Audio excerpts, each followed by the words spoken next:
1960ல முன்னணியா வளம் வந்தவங்க தான் சரோஜா தேவி. இவங்க இன்னைக்கு காலமானாங்க. பெங்களூர்ல இருக்கிற அவங்களுடைய இல்லத்துல காலமான சரோஜா தேவியுடைய வாழ்க்கை பயணத்தை பத்தி தான் இந்த வீடியோல பார்க்க போறோம். கர்நாடக மாநிலம் மைசூர் ராஜ்யத்துல 1938 ஜனவரி 7th சரோஜா தேவி பிறந்திருக்காங்க. அவங்களுடைய அப்பா பேரு பைரப்பா, அவங்களுடைய அம்மா பேரு ருத்ரம்மா. இவங்களுடைய அப்பா ஒரு போலீஸ் அதிகாரியா இருந்திருக்காரு.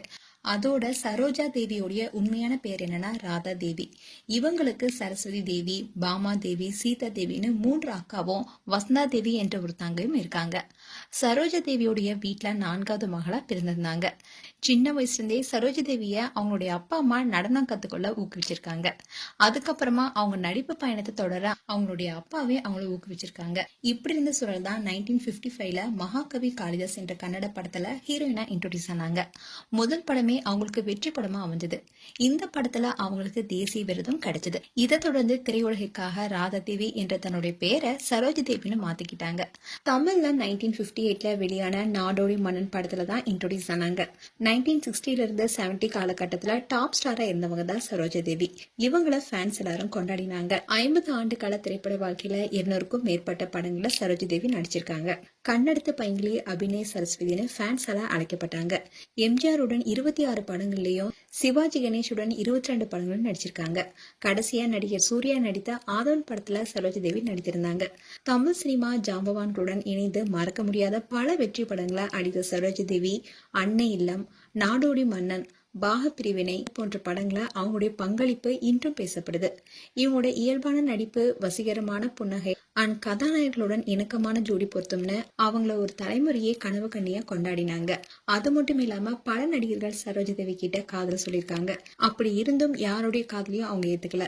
மாறா 1967ல பெங்களூரை சேர்ந்த பொறியாளர் ஸ்ரீ ஹர்ஷா என்பவரை 1967 மார்ச் 1ஆம் தேதி திருமணம் செய்துக்கிட்டாங்க. திருமணத்துக்கு அப்புறமா நடிப்பதையும் குறைச்சிட்டு வந்தாங்க. இந்த தம்பதிக்கு இந்திரா அண்ட் கௌதம் ராமச்சந்திரன் 2 பசங்க இருக்காங்க. கணவர் ஸ்ரீஹர்ஷா 1986ல உடல்நலக்குறைவால உயிரிழந்தார். அண்ட் அவருடைய இறப்புக்கு அப்புறமா அவங்க மறுமணமே செய்யல. இத குறித்து கூட அவங்க ஒரு இன்டர்வியூல பேசியிருந்தாங்க. அதுல அவருடைய கணவருடைய கேரிங் ரொம்பவே பிடிக்குமா, ரொம்பவே ஒழுக்கமானவரா, எல்லா விஷயத்திலுமே ரொம்ப டிசிப்ளினா நடந்துப்பாராம். மறுமணம் பண்ணிக்காதெல்லாம் ஒரு விஷயமா, எனக்கு இஷ்டம் இல்ல, மறுமணம் செஞ்சுக்க தோணவும் இல்ல. அதே மாதிரி என்னோட பசங்களுக்கு நடிப்பு துறையில வரதுக்கு விருப்பம் இல்ல. அதனால நான் யாரையுமே ஃபோர்ஸ் பண்ணல. என்னுடைய குடும்பமே ரொம்ப அன்பான குடும்பம்னு சொல்லியிருந்தாங்க.